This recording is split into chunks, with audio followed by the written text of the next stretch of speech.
Salut à tous, c'est BizBiz. Alors aujourd'hui l'épisode 830 du Zap Image. Comme d'habitude, n'hésitez pas à installer l'application OneFootball pour suivre toute l'actualité du foot. Les liens sont en première ligne de description. On va commencer et revenir tout d'abord un an jour pour jour en arrière. C'était le 15 juillet 2018. Aujourd'hui on est le 15 juillet 2019 et l'équipe de France remportait sa deuxième Coupe du Monde de son histoire en battant la Croatie 4-2. Voilà, c'était il y a un an jour pour jour. Bien évidemment ça avait fait beaucoup de bonheur à beaucoup de Français. Voilà, c'était des scènes de joie, on peut dire, dans les rues des villes françaises. Donc c'était il y a un an jour pour jour et de très bons souvenirs pour nous Français. Ensuite on va sur le continent africain, on va parler de la Coupe d'Afrique des Nations. On va commencer avec la première demi-finale à 18h entre le Sénégal et la Tunisie. Donc match très indécis vu qu'il y a eu 0 partout à la fin des 90 minutes. Et ça allait en prolongation et c'est les Sénégalais qui sont imposés après les prolongations 1-0. Je crois que c'est un but contre son camp d'un défenseur tunisien, donc pas de chance. Donc le Sénégal file en finale. Ensuite pour revenir sur cette rencontre, donc c'était une histoire de pénalty cette rencontre parce que la 72e minute, pénalty pour la Tunisie. 3 minutes plus tard, pénalty repoussé par le gardien sénégalais. Et 5 minutes plus tard, cette fois-ci c'est le Sénégal qui obtient un pénalty et le gardien tunisien repousse le pénalty. Donc voilà, les deux équipes auraient pu prendre l'avantage sur pénalty, mais les gardiens ont tout simplement stoppé à chaque fois les pénaux. Et on peut voir dans la prolongation, il y a aussi encore un fait de jeu avec un pénalty. Donc la décision polémique de l'arbitre qui a d'abord sifflé pénalty pour la Tunisie sur cette main de Gueye avant de se rétracter avec l'aide de la VAR. Une décision particulièrement difficile à juger qui provoque l'élimination de la Tunisie dans les prolongations. Donc en plus ça c'était dans les prolongations. On peut voir le milieu de Everton, peut-être qu'il va aller du côté du Paris Saint-Germain. On peut voir tout simplement que le ballon touche sa main. Donc normalement ça doit faire pénalty. Donc l'arbitre avait sifflé pénalty, il est parti voir la VAR. Du coup il s'est déjugé. Donc bien sûr ça fera polémique. Et pour moi, voilà, il y avait quand même pénalty pour la Tunisie. Et pour finir sur cette rencontre donc suspendue, Kalidou Koulibaly ne disputera pas la finale de la CAN 2019 avec les Lions de la Teranga. Donc ça c'est quand même une très mauvaise nouvelle pour le Sénégal parce que Koulibaly, le défenseur de Naples, ne jouera pas la finale contre l'Algérie. Ensuite on va parler de l'autre demi-finale à 21h hier soir, c'était l'Algérie contre le Nigeria. Et c'est les Algériens qui sont imposés 2-1 en toute fin de match parce que le but victorieux de l'Algérie a été inscrit à la 94e minute. Donc après bien évidemment ça allait aller en prolongation. Mais c'est Riyad Mahrez qui a permis à l'Algérie d'aller en finale. Ils joueront bien sûr contre le Sénégal. Donc les Fennecs s'imposent en toute fin de match et valident leur ticket pour la finale. Donc on revient sur cette rencontre. Donc 94e minute, Riyad Mahrez, messieurs, dames. Donc quel coup franc. On remarque même le joueur nigérian allongé pour éviter le coup franc à ras de terre. Donc 29 ans après, les Fennecs affronteront le Sénégal vendredi au Caire pour le trophée. C'est vrai que l'Algérie a gagné une fois la Coupe d'Afrique des Nations. C'était en 1990. Et peut-être ils pourront remporter une deuxième fois cette CAN. Donc verdict vendredi prochain. Ensuite pour revenir sur le coup franc de Riyad Mahrez, on peut voir que le joueur nigérian était idéalement placé pour voir le but de Mahrez en pleine lucarne. Donc il s'est allongé pour éviter que Mahrez tire en dessous du mur parce que ça se fait souvent. Je sais que Messi tire souvent les coups francs en dessous du mur. Ensuite une déclaration de Riyad Mahrez. Quand Quimper m'a proposé un essai, le billet de train coûtait 160 €. J'avais dit à ma mère, t'inquiète, je vais te les rendre, je vais percer. Aujourd'hui, je lui ai enfin bien rendu. Donc c'est vrai que regardez l'évolution de carrière de Riyad Mahrez qui a permis à l'Algérie de disputer une fois de plus une finale de Coupe d'Afrique des Nations, donc en 2008. Donc il y a un peu plus de 10 ans, il était à Sarcelles, il joue en promotion d'honneur. Ensuite Quimper, Le Havre, Leicester, champion d'Angleterre. Et maintenant il joue à Manchester City. Il a permis à son équipe nationale d'aller en finale. Et pour finir avec lui, on peut voir qu'il est le meilleur buteur de l'histoire de l'Algérie en Coupe d'Afrique des Nations. Donc il a inscrit 6 buts. Donc les 6 buts n'ont pas été inscrits sur cette CAN. Donc il y avait aussi la CAN, l'ancienne édition, je me souviens plus, c'était les dernières ou il y a 2 ans. Mais en tout, Riyad Mahrez a inscrit 6 buts et c'est un record pour l'équipe de l'Algérie. Et pour finir, bien évidemment, avec les infos sur la Coupe d'Afrique des Nations. Donc la finale se disputera vendredi. Donc ça sera l'Algérie qui jouera contre le Sénégal, finale de la CAN 2019. Donc on en reparlera d'ici là. Ensuite officiel, Manchester City dévoile son 3e maillot. Donc City déjà passe avec Puma cette année pour ceux qui ne savent pas. Et voilà le futur 3e maillot de l'équipe des Citizens. Ensuite, on va parler de Antoine Griezmann portera le numéro 17 avec le FC Barcelone. Donc, j'avais dit que le numéro 7 a été porté par Coutinho et Coutinho ne veut pas laisser son numéro à Antoine Griezmann.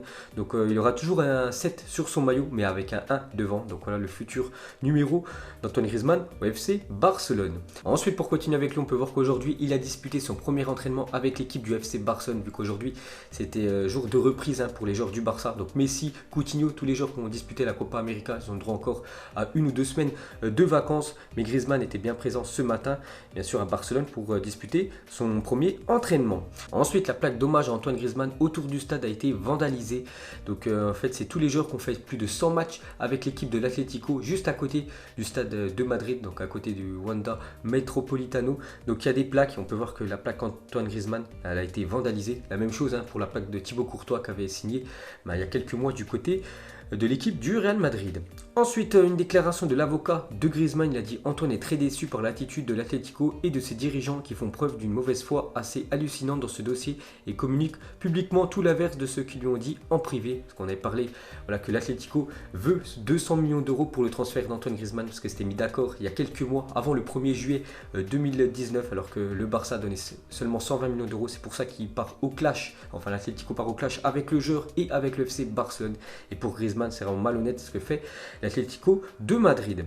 Ensuite, pour acheter les 11 joueurs les plus chers de Barcelone, selon les clauses libératoires, il faudrait débourser 5 milliards 600 millions d'euros pour acheter les 11 joueurs les plus chers quand même du FC Barcelone. Donc déjà, Antoine Griezmann, c'est 800 millions d'euros, sa clause libératoire. Deuxième, je crois, il y a Lionel Messi, 700 millions d'euros. Après, il y a pas mal de joueurs, dont Gérard Piqué, je crois aussi Sergi Roberto, qui a des clauses à 500 millions d'euros. Donc si on additionne 11 joueurs du Barça les plus chers, il faudrait débourser plus de 5 milliards d'euros quand même pour pouvoir acheter ces joueurs. Ensuite, regardez le prix de l'attaque du FC Barcelone pour la prochaine saison. Donc Coutinho 120 millions d'euros, Dembélé 125, Suarez 81, Malcolm 41 et Griezmann 120 millions d'euros. Heureusement que Lionel Messi a été formé au club, parce que s'ils auraient acheté Lionel Messi, l'équipe du Barça, il aurait acheté au moins 300 millions d'euros, tellement qu'il est cher, bien sûr. Le joueur argentin, donc ça fait un total de 486 millions d'euros. Donc peut-être l'attaque la plus chère de l'histoire du football. Et pour finir avec l'équipe du Barça et les chiffres, donc avec l'arrivée de Griezmann pour 120 millions d'euros, le Barça a dépensé pour 1,81 milliard d'euros en transfert depuis 2014, soit plus que tout autre club. C'est quand même énorme. 1 milliard a été injecté dans les transferts pour l'équipe du FC Barcelone depuis 5 ans. Donc c'est quand même incroyable l'argent qu'ils ont dépensé, l'équipe du FC Barcelone. Ensuite les gars, on va parler de Zinedine Zidane. Très mauvaise nouvelle pour lui, parce qu'il y a quelques jours, je crois que c'était avant-hier, Farid Zidane, son frère aîné, est décédé à l'âge de 54 ans des suites d'une longue maladie. Donc bien sûr, toutes nos pensées vont à la famille Zidane. Et pour finir sur cette tragédie, voilà, donc les joueurs et le staff du Real Madrid ont observé une minute de silence aujourd'hui en hommage à Farid Zidane. Donc voilà, très mauvaise nouvelle pour la famille Zidane. Ensuite, on ouvre le feuilleton Neymar. Donc ce week-end, il a fait une déclaration qui n'a pas plu du tout aux supporters du Paris Saint-Germain. Neymar, donc le meilleur souvenir de ma carrière, il y en a deux. D'abord quand on a gagné les Jeux Olympiques avec le Brésil, ensuite la remontada contre Paris, ce que nous avons ressenti lors du 6e but. Je n'ai jamais ressenti quelque chose comme ça. Donc c'est vrai que quand tu fais une remontada comme ça, tu perds 4-0 match aller et tu gagnes 6-1 au match retour en Ligue des Champions. Bon, c'est un moment fort dans ta carrière, mais le problème c'est que Neymar maintenant joue au Paris Saint-Germain et les supporters du PSG, ça a été une tragédie, cette remontada, et lui reparle de ça. C'est vrai qu'actuellement c'est très tendu entre lui et le club du Paris Saint-Germain, donc il n'aurait pas dû faire cette déclaration, que voilà, c'est un moment fort de sa carrière, surtout qu'actuellement c'est un joueur du Paris Saint-Germain. Neymar. Ensuite, pour continuer avec cette déclaration choc de Neymar, donc son père a fait une déclaration pour, on peut dire, éteindre l'incendie. Donc mon fils n'a pas manqué de respect au Paris Saint-Germain ou encore aux joueurs qui ont disputé ce match. Et il se souvient toujours de ce match comme étant l'un des plus importants de sa carrière. Bon, après c'est compréhensible, mais il n'aurait pas dû dire ça, parce que voilà, les supporters du PSG n'ont pas du tout apprécié. Ensuite, on continue avec lui. On peut voir qu'il était de retour au camp des loges à Paris ce matin pour sa reprise à l'entraînement. Donc il était bien à Paris ce matin pour reprendre l'entraînement avec le PSG. Bon, après c'est pas qu'il a repris l'entraînement avec le Paris Saint-Germain qui va rester sûr à 100% au PSG. Voilà, il avait fait il y a 2 ans, il avait repris l'entraînement avec l'équipe du Barça. Il avait quitté le club quelques jours plus tard. Donc ce matin, il était bien à Paris.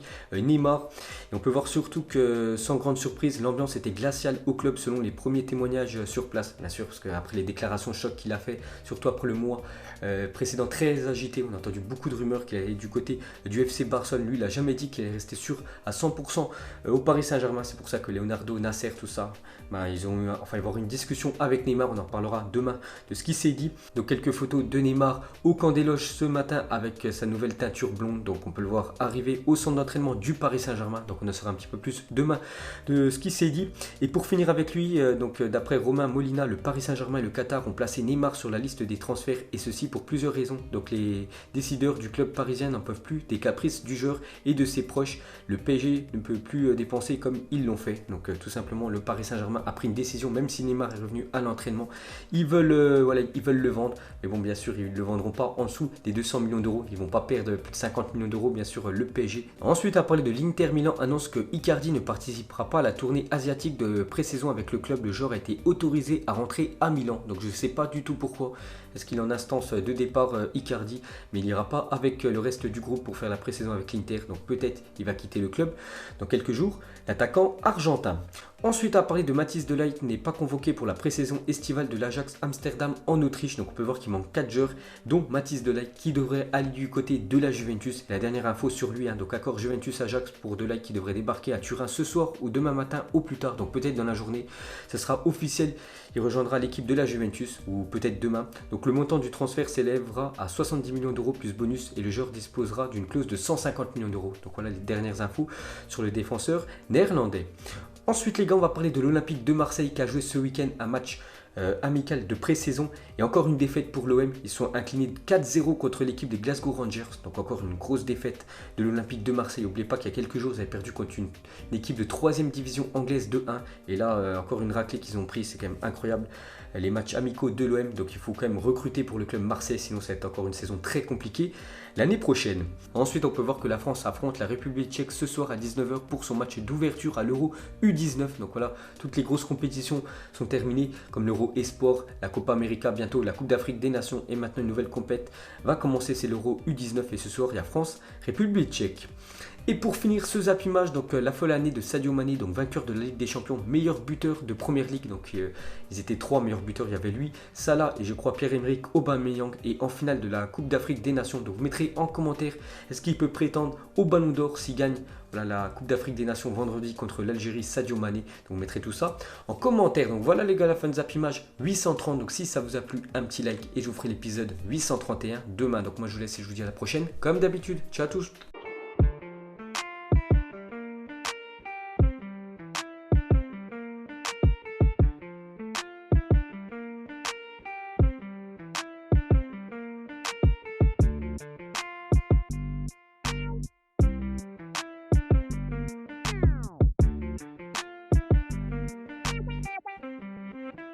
Non,